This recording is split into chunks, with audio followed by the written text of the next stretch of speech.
اللي عنده احد هناك، اللي عنده اقاربه صديقه موجود يم الملعب، اتصل بيه قول له ارجع، قول له ارجع بعد لا تبقى، حتى لو عنده تذكره خليه يرجع.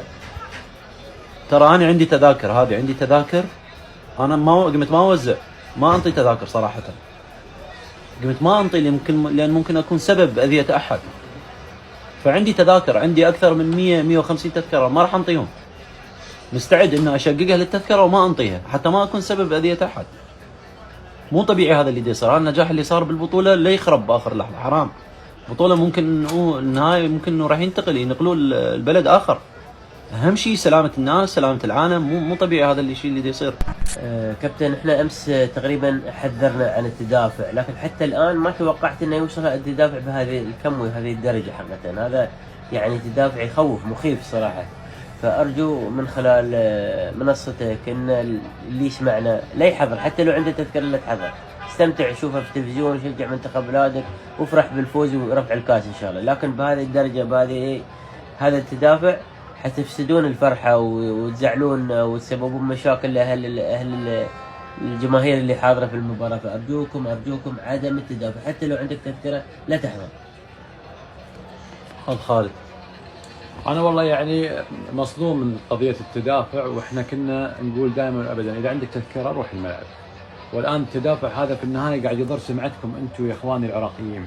الان الناس كلهم قاعد يتكلمون على البصره واللي قاعد يصير في البصره، احنا مشينا في البطوله بشكل صحيح، تنظيم وشعب طيب، ووصلنا الى المباراه النهائيه. المفروض نحتفل اليوم، دائما احنا نقول نحتفل بفرح ولا ما نحتفل بحزن، نحتفل بالنظام، نحتفل والله ان احنا نروح الملعب من الساعه 5 الفجر. طيب اللي عنده تذكره الحين شو يسوي فيها؟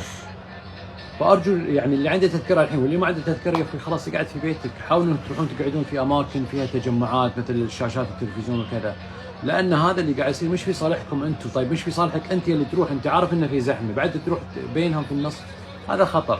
فانا افضل الان ان الكل يبتعد عن الملعب، ملعب البصره، وارجوكم كل الرجاء هذه بلادكم امانه في رقبتكم.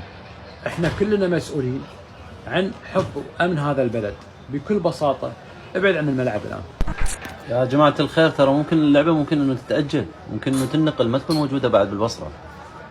يعني اكو خبر طلع حس ان اللعبه ممكن تنتقل للكويت، وهذا فد شيء يعني هذا النجاح الكبير اللي صار بالبطوله حافظوا عليه. هذا جماليه البطوله، الناس فرحانه، الكل فرحان.